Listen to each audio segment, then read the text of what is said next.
د پیچ قدرمنو مینوالو په دې هیله چې روغ جوړ او د صحت په جامو کې دا راته خوندي هستي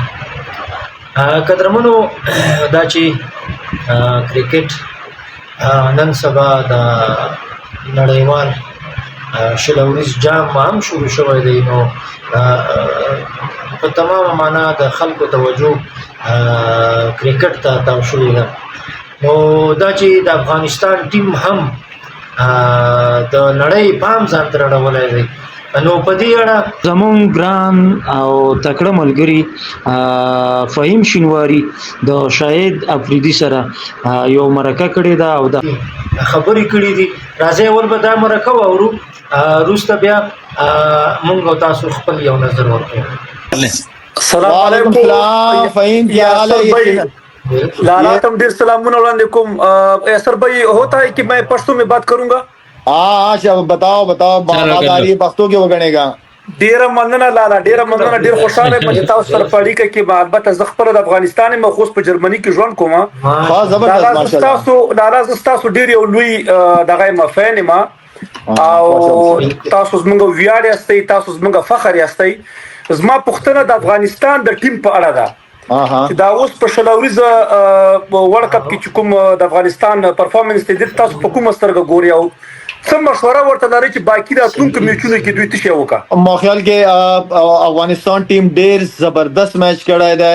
افغانستان ټیم اپسیټ نه دی کړی هغه میچ جیت شوی دی افغانستان ټیم ډیر وخت نه ډیر زبردست کرکټ کوي ډیر ښه یونټ یې جوړ شوی دی اوس هم لومته وخت وال راشد خان سره وګڼي دا مبارکباد مې ورکړو ډیر زبردست بالینګ یې وکړو فاروقي ډیر زبردست بالینګ وکړو یغه نه علاوه ګلباز خو زبردست بیټینګ وکړو مطلب افغانستان ټیم کې چې کومه کمی وا هغه دفاع بالینګ وا نه فاروقي وجینا هغه کمی اوس لومته پورا شوه دو نو ایز ا یونٹ دو ډیر زبردست کرکٹ کړی دی افغانستان ټیم دنیا میں کسی بھی ٹیم کو ہرانے کی قابل ہے بالکل تو افغانستان کی ٹیم بہت اچھا کھیل رہی ہے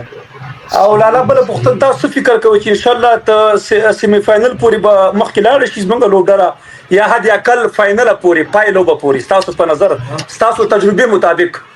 دا T20 فارمیٹ کې کنه ته چا ټیم بوري کې والا نه کنفرم غنې ده نشي کنه دا کم ټیم ته انڈر ایسٹیمیٹ کوایم نشي لیکن افغانستان ٹیم اس قابل ہے کہ وہ سیمی فائنل میں اپنی جگہ بنا سکتی ہے اتنی اچھی ٹیم ہے وہ ډیر زیاته مننه لالا خدای مو خوشحال اوسېګا ډیر مننه د الله په امان ډیر مننه یاسر بھائی बहुत شکریہ تhank you very much बहुत شکریہ बहुत ها نو قدرمن لیدونکو یو خو د هغو خلکو خبرې دي چې کوم پر کرکټ باندې خپويږي او د کرکټ خاص مینوالي لکه د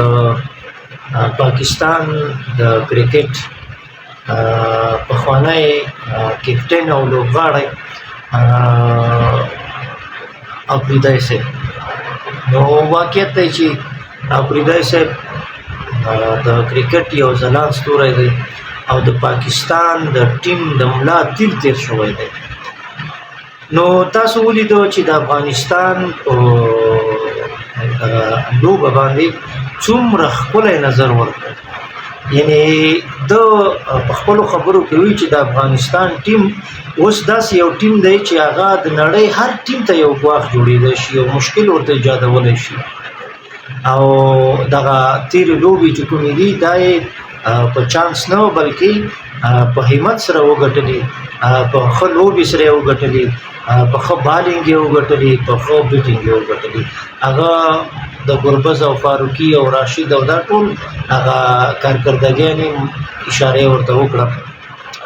نو راځئ ورو چې مونږ د کرکټ سره مینه وکړو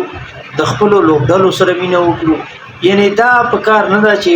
لکه د پاکستان او هند چې لوبي نو دام ډېرې سختې لوبي او تماشبین هم ډېر لري مخالفین هم ډېر سخت شدید مخالفت دي همدغه شان اوس موږ د پاکستان او افغانستان میچونه هم په دغه لیول کې لوېدلي دي د مهربانۍ له مخې هر ټیم خپل لوبډله سپورټ کړي تشویق کړي کاغه د پاکستانیان ورونه دي باید پاکستانی خپل لوبډله تشویق کړي دا په کار نه ده چې د افغانستان په لوبغاړو پسې خبري وکړي یا پسې کارټونان جوړ کړي یا نور داسې قسم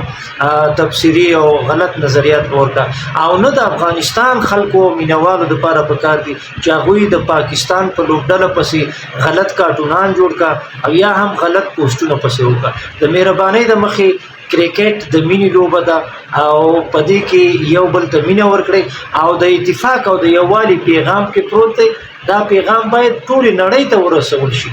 نو ډیره زیاته مننه ته ویډیو خوښ شو د سره شیر